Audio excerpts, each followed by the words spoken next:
इसका एक साथी आरिफ नाम का शख्स है, उसे भी पुलिस तलाश कर रही है। पहले गिरोह बनाया हुआ था जिसमें ये वारदातें करता था। इसके दो साथी थे। अजहर जो है वो मेन शूटर के तौर पर इस्तेमाल हुआ है। अजहर के साथी भी हैं, 4 ये लोग हैं जिन्होंने ये सारी कार्रवाई की है। 100 से ज्यादा लोगों को इसमें शामिल तफ्तीश किया गया। इन सब के पीछे गुर्बत, बेरोजगारी, तंग दस्ती है और वो खुदकुशी करने की बजाय अब दूसरों को कत्ल करना शुरू हो चुके हैं। बिस्मिल्लाहिर्रहमानिर्रहीम, अस्सलाम वालेकुम नाज़रीन, आप देख रहे हैं मेरा डिजिटल प्लेटफॉर्म। नाज़रीन, शूटर के हवाले से बहुत ज़्यादा जो चहम गोइयाँ हो रही हैं, ख़ास तौर पे जावेद भट्ट की बात की जाए तो उसके शूटर के बारे में कभी खबरें आती हैं कि गिरफ्तार कर लिया गया है और कभी पता चलता है कि गिरफ्तार नहीं किया गया। लेकिन मेरे साथ आज सलमान कुरैशी साहब मौजूद हैं, जो कि सीनियर तजज़ियाकार भी हैं और क्राइम रिपोर्टर भी हैं। इन्होंने एक स्टोरी जो है वो ब्रेक की, उस शूटर के घर तक पहुँच गए और घर के हालात भी बता दिए। उस शूटर की इस टीचर स्कूल टीचर के साथ क्या बात हुई, स्कूल टीचर को भी गिरफ्तार कर लिया गया, उसको भी बाद में छोड़ दिया गया। ये सारी बातें इनके साथ करेंगे और आपको आज ये भी बताएंगे कि अजहर शूटर जो है ये गुज़िश्ता किन कार्रवाइयों में मुलविस रह चुका है। ये अजहर भट्ट उर्फ नाजी भट्ट जो है, इसकी क्या क्या हरकतें पहले रह चुकी हैं, पुलिस को किन चीज़ों में मतलूब ये रह चुका है, ये सारी बातें शेयर करते हैं। अस्सलाम वालेकुम सलमान भाई। वालेकुम सलाम। सर बहुत शुक्रिया, आपने हमें टाइम दिया। बहुत शुक्रिया बिलाल भाई। अच्छा सर, क्या कहना चाहेंगे, जो आपने कल एक खबर ब्रेक की है, आपने एक व्लॉग किया है और बाकायदा वो हकायक पे मबनी व्लॉग है, क्योंकि मैं इनके इलाके मोहल्लेदारों से पूछ के जो चीज़ें गया था सेम वही चीज़ें आपने भी बयान की हैं। तो क्या कहना चाहेंगे, इस शूटर को पुलिस ने गिरफ्तार कर लिया है या अभी गिरफ्तार करना है, क्योंकि पुलिस की जानिब से कोई स्टेटमेंट सामने नहीं आ रही। देखें, पुलिस के कागजों में तो ये गिरफ्तार नहीं हुआ, वो तो सिर्फ जराए से हमने ये खबर को शेयर की है। अभी जो है वो पुलिस मजीद इसकी गिरफ्तारी अब कब डालती है, जराए के मुताबिक तो ये पकड़ा गया है और इसके और भी साथी जो हैं उसकी तलाश जारी है। इसका एक साथी आरिफ नाम का जो शख्स है उसे भी पुलिस तलाश कर रही है। तो ये अजहर भट्ट जो इस्लामपुरा संत नगर का रिहायशी है, इसकी एक साबका भी क्रिमिनल हिस्ट्री है और उसमें ये डकैती की खौफनाक वारदातें करता रहा है। राजधानी की वारदातों में पुलिस को मतरूब रहा है और कई बार इससे कबल ये पकड़ा जा चुका है, जेल में भी रह चुका है। लेकिन अब उसने अपनी जिंदगी जो है वो दुरुस्त करने की सिमत की तरफ वो रवा दवा था। जब शादी की उसके बाद इसने अपनी जिंदगी तकरीबन तब्दील कर ली थी। जो जराये से हमें मालूम हुआ है कि इसने जो पहले गिरोह बनाया हुआ था जिसमें ये वारदातें करता था, इसके 2 साथी थे। एक जो साथी था वो पुलिस मुकाबले में मारा गया जिसका नाम जवान सामने आता है और उसके बाद इसने तहिया किया। एक उसका अभी तक साथी मौजूद है लेकिन वो तौबा ताइब कर चुका है और वो अब दही भल्लों की रेहड़ी जो है वो लगाता है और अपनी जिंदगी मेहनत मजदूरी करके बसर कर रहा है। ये भी मेहनत मजदूरी करके जिंदगी बसर करता रहा। 8 साल इसने सेल्समैन के तौर पर काम किया। मार रोड अनारकली में एक लंडा मार्केट है, वहां पर दुकान पे। उसके बाद ये रिक्शा जो है वो चलाता था। एक मालिक को 400-500 रुपए दिहाड़ी देनी होती है, उसके बाद जितने पैसे होते हैं और उसकी मेंटेनेंस वो इसी आपने अपने लोगों ने व्लॉग में देखनी जिक्र होती है। किया कि ये शादरा में भी रहता रहा है। अच्छा, शादरा में इनका घर था। ये 3 भाई हैं और इसका वालिद जो है वो बचपन में इंतकाल कर चुका है, वालिदा इसकी हैं, लेकिन वो इसके हिस्ट्री या पुराने कारनामों की वजह से इसे आग कर चुके हैं। ये पहले शादरा रहता था, फिर ये इस्लामपुरा मेन बाजार में इसने रिहाइश इख्तियार की। मेन बाजार काफी अरसा ये रहता रहा और उसके बाद अब ये संत नगर एक फ्लैट्स बने हुए हैं, वहां पर किराए के एक फ्लैट में रिहाइश पजीर था और काफी जो इसकी जिंदगी थी वो तंग दस्त मतलब था और खाने पीने के लिए जो है वो घर में कुछ मौजूद नहीं होता था। लोगों से, कई लोगों से मिले, उन्होंने ये बताया कि कभी किसी से 500-1000 रुपए लेकर ये इस तरह अपने बच्चों का पेट पालता था। और दूसरी बात, ये जब वो स्कूल में रेड किया जाता है जहाँ पर इसके बच्चे जेर तलीम थे, एक बच्चा जो इसका 9-10 साल उम्र है, जो बेटा है, 2 बेटियां हैं, तो वहां पर जो बच्चे जेरे तलीम थे उनकी फीस जो है 3-4 माह से इसने अदा नहीं की हुई थी, इसलिए वो बाकायदा तौर पर इससे बार बार राब्ता करते थे। वो बार बार राब्ता जो इसके सीडीआर में आया तो पुलिस को शुबा हुआ कि ये लोग जो है वारदात के इर्द गिर्द या इससे कबल इसके साथ राब्ते में, इसलिए उन्होंने तस्दीक के लिए वहां पर छापा मारा, उनको हिरासत में लिया, उनकी तफ्तीश की। जब यकीन आ गया कि ये वो स्कूल वाले हैं और ये फीस का ही मुतालबा करते थे, उनको फिर रिहा भी अच्छा कर दिया गया। सलमान भाई, क्या पुलिस फाइनलाइज कर चुकी है कि ये काम अजहर ने किया है? हाँ जी, अभी तक ये हमारे ज़राए इस बात की तस्दीक करते हैं कि अज़हर जो है वो मेन शूटर के तौर पर इस्तेमाल हुआ है। अजहर के साथी भी हैं, 4 ये लोग हैं जिन्होंने ये सारी कार्रवाई की है और फिर मिलजुल कर ये प्लानिंग की गई है और इसके पीछे भी जो हकायक हैं वो भी पुलिस तक पहुंच चुके हैं, हमारे ज़रा ये भी बताते हैं। अब ये चीज़ें पुलिस जब तफ्तीश को मुकम्मल कर लेगी फिर अपनी ज़ुबानी वो मज़ीद बेहतर तरीके से बता सकती है कि किस तरह से ये सारी प्लानिंग हुई, क्योंकि पुलिस अभी तक इस केस के हवाले से किसी भी पुलिस हुकाम ने, जो ऑफिशियल्स हैं, डीआईजी, ओसीयू हैं, या इस जो ज्वाइंट इन्वेस्टिगेशन टीम बनाई गई है उसके जो सरबराह हैं, वो कोई भी ऐसी बात नहीं अपने मुंह से अभी तक कर रहे, क्योंकि वो तफ्तीश कर रहे हैं और तफ्तीश का दायरा कार वसी किया गया है और दोनों जो ग्रुप हैं उनकी सियासी वाबस्तगियां भी हैं। तो कुछ लोगों ने तो ये भी बताया है कि इन नामजद मुल्जमान की तरफ से एक गारंटी भी दी गई थी कि अगर वो मुलविस पाए जाते हैं तो वो अपनी गिरफ्तारी भी देंगे। उनके वीडियो बयान भी आए, पीछे आपने देखे होंगे, उसमें भी उन्होंने कहा था कि हम जो है वो गिरफ्तारी देने के लिए तैयार हैं। लेकिन अभी तक जब तक केस जो है वो सही तरह डिस्क्लोज नहीं हो जाता, क्लियर नहीं हो जाता, तब तक कुछ भी कहना कबल अज़ वक्त मतलब होगा। जो जिन पे एफआईआर हुई, कैसर भट्ट और अमीर फतेह का जो बयान आया, वो सबने सुना बिल्कुल, और वो कहते हैं कि हम लोग बेगुनाह हैं, हमारे पे एफआईआर झूठी करवाई गई है। आप क्या समझते हैं अपने तजर्बे के मुताबिक कि इसको चलाने वाले कौन लोग थे?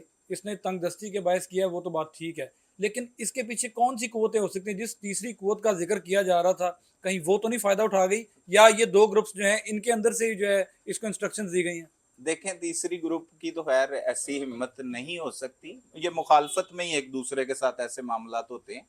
तो ये भी बड़ा एक अजीब सा और घटिया सा इल्ज़ाम है जो लोग आजकल सोशल मीडिया पर लगा रहे हैं, और कई लोग मतलब थंबनेल्स पर भी देखा और भी लोगों ने ऐसा जिक्र किया कि खुद ही एक शख्स ने अपने बहनोई को कत्ल करवा दिया। तो ऐसी चीज़ें तो मुमकिन नहीं होती और ना ही ऐसे कोई शवाहिद पुलिस को मिले हैं और ना ही कोई इसमें हकीकत है अब तक।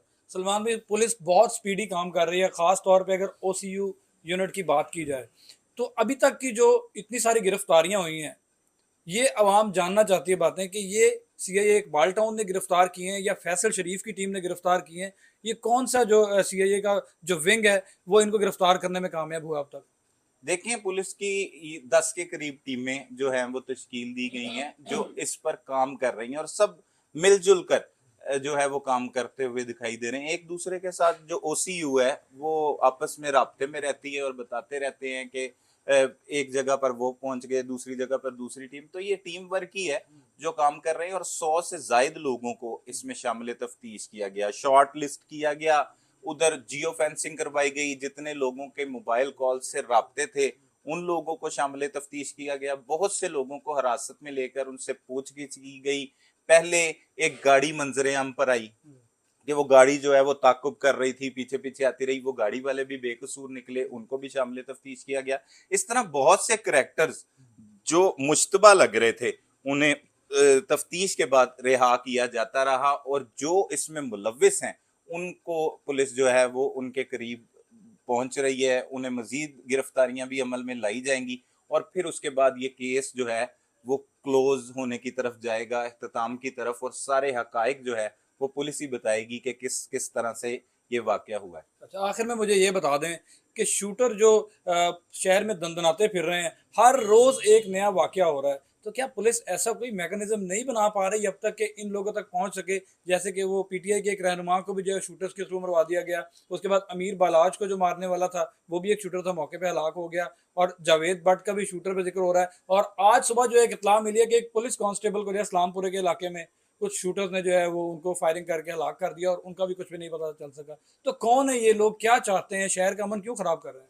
देखें, बड़ा ही अहम सवाल आपने किया है कि पुलिस जो एक हालिया पीछे एक लहर आई थी जिसमें शूटर्स, उजरती कातिल, पुलिस जो है पुलिस मुबैना पुलिस मुकाबलों में मार रही थी, जिससे खौफ और राज की हवा मतलब निकली और उससे ये तासुर गया कि अब कोई इस तरह का काम नहीं करेगा। तो इससे जड़ से उखाड़ने के लिए ना सिर्फ पुलिस बल्कि रियासत को इसमें बड़ा अहम किरदार अदा करना होगा। ये जितने करैक्टर्स का आपने जिक्र किया, इन सब के पीछे गुर्बत, बेरोजगारी, तंग दस्ती है, अपने बच्चे उनको नजर आते हैं और वो खुदकुशी करने की बजाय अब दूसरों को कत्ल करना शुरू हो चुके हैं। वो जैसे डॉक्टर शाहिद सिद्दीकी की बात की, उसमें भी जो 60 से 65 साल शख्स शूटर है वो 6 बच्चियों का बाप था और उससे कबल वो खुदकुशी करने की भी कोशिश कर चुका था। लेकिन जब उसे ये बताया गया, डील दी गई, वो शहरियार जो कयूम उनके बेटे डॉक्टर शाहिद के बेटे का दोस्त था,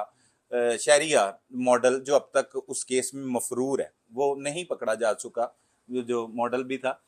और उसने जब अपने वालिद से बात की, वालिद और चचा को शामिल किया, इन्होंने पहले एक अटेम्प्ट की, लेकिन ये क्योंकि प्रोफेशनल शूटर नहीं थे, ये नाकाम हो गए। वो भी शूटर नहीं था, जो उजरती कातिल बना वो शूटर नहीं था, बल्कि एक असला की दुकान पर मेहनत मजदूरी करता था। असले की दुकान पर अगर आप जाते हैं, कोई आपने पिस्टल लेना है, कोई राइफल लेनी है, तो उसको चेक करने के लिए एक जगह बनाई गई होती है। वो ये चेक करके गोलियां चलाकर दिखाते हैं वहां पर। वो हाथ उसका सीधा था और मजबूर भी था। वो जब कार्रवाई के लिए जाता है तो वो डॉक्टर शाहिद सिद्दीक को बाकायदा तौर पर जितनी गोलियां चलाता है वो उतनी ही उनको लगती हैं, वो सारी गोलियां लगती हैं। और वो जब पकड़ा जाता है तो फिर वो इतराफे जुर्म करता है कि उसने ये सब कुछ अपने बच्चों का पेट पालने के लिए किया। 50 लाख रुपए में डील हुई थी। अब मुजफ्फर था, वो भी मालशिया था, गरीब आदमी था, उसे भी इसी तरह पैसों का लालच देकर, और अगर इधर अजहर की तरफ आ जाए, नाजी भट्ट की तरफ, तो वो भी गुर्बत ही इसमें मेन फैक्टर जो है वो दिखाई दे रहा है। अब हुकूमत को चाहिए कि वो कोई ऐसी पॉलिसी बनाए कि लोग जो है वो जुर्म के दलदल या एक खुदकुशियां करने के बजाय अब उजरती कातिल बनते चले जा रहे हैं। इन्हें कैसे समेटा जा सकता है, कैसे इनके लिए बेहतरी लाई जा सकती है? इस तरह तो मजीद जो है वो हालात जो है वो खराब होंगे। सलमान भाई, आखिर में मुझे बता दें कि अमीर मसहब ने अफजाल कुनो नामी एक गैंगस्टर का नाम लिया और उसने कहा कि इसके थ्रू जो है मैनेज किया जा रहा है, मुझे और मेरे भाई को मार दिया जाएगा।